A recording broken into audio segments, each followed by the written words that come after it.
Hello, this is Jody from Jody's Gems Quilting, here to share another DIY tip. My husband and I moved at least 10 states, and we redo kitchens every time we go and we move. This one we redid, added the soffit cabinets, and this was an eat-in kitchen, so it only had maybe 10 cabinets in here. The refrigerator was over here. We just have redone the whole thing. There was a cooktop and built-in ovens, and so this has been changed a lot, and it just took over time. So what I want to do is share today how I put the cabinet handles in, measured for them. There are tools to help you with that, but I found that they did not work with these handles or these cabinets. So there must have been a size, because I took it back to the store. There is a piece, and they're plastic, just like this. And this piece I kept because this is for marking the drawers, which I had done before. We did this kitchen in stages as we could afford to do it. And so this has been done for a while. The upper cabinets were just added. And so I never got around to doing the handles. What I want to do is just share with you how I did that. Usually I took an index card and I would mark it on one cabinet. And that kind of fell apart after all these years of reusing it and redoing it, and it was like, no. So this time I thought, well, why not take a box? So I just took a cardboard box that I was recycling anyway, and I marked it with lefts and rights, and then I was off. So I thought, oh, I need to just, put a 1-inch line on there, and that way they would all line up evenly from the side. So from this, what I did, let me see if I can do this. So I took a screw, and this is the right side, and I'd put it in here and I'd push really hard. And then it would come up here, push really hard. Okay, then I would slip it away. Then I took my, I'm actually a quilter, as you know. So I took it and marked it, and I did 1 inch in from the side, just verified it, just checked it. I'm kind of like perfectionist, so this was the best way I could do it.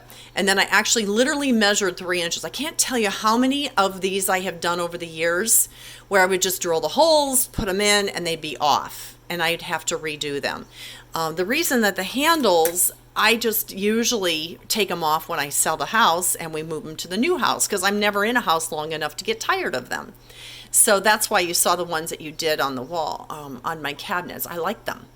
And so anyway, when I get the nails, you can see here where these were off a little bit when I first measured them. Then when I measured them with a square, if you're not a quilter, just go buy one of these. It makes it so much easier, but you line it up, you can mark it, and then I literally did 3 inches, mark the next one. Once I get them marked, then I go back with this and hammer them in a little bit, just so that I've got a good start. From that, what you want to do is, I have found it's really helpful to have 2 drills. One with a tiny little bit on it, and that's a great for starter. You can take that, and let me show you. This is not very good because I'm going to make a mess.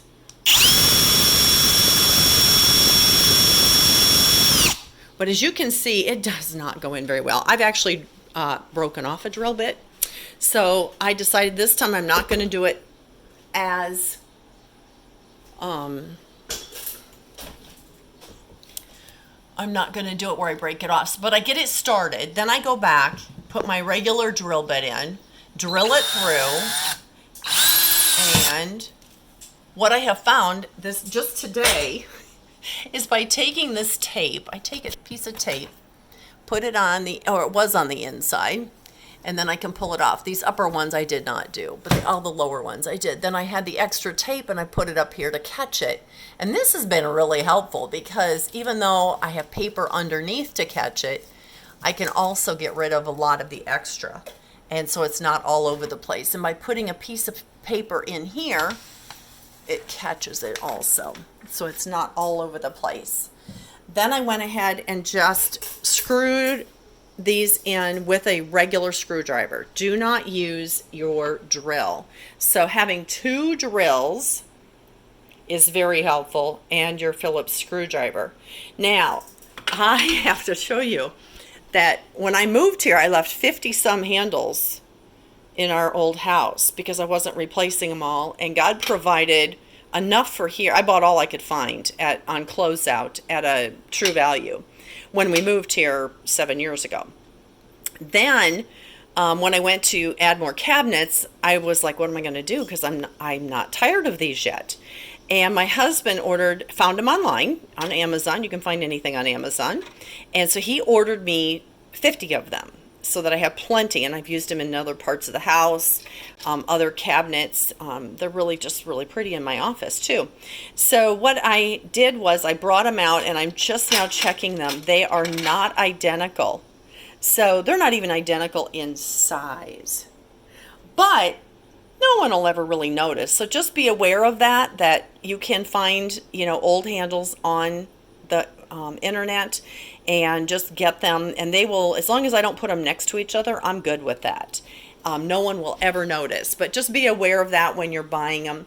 And just to give you a heads up, the originals of these, when I used to buy them, it went straight, and then it had what I call pointy things on each end. And a lot of the new contemporary handles have that, where it's a bar and then there's two posts, but the bar sticks out. I can't tell you how many times I would catch my clothes, belt loops on those pointy parts. So I've hated those ever since. Like, nope, not doing that again. So that's why I go with something smooth. That's your choice, but if you do spend a lot of time in the kitchen, you'll want something that's smoother than pointy things that catch on everything. Anyway, I hope this helps you. Have a great day. Bye.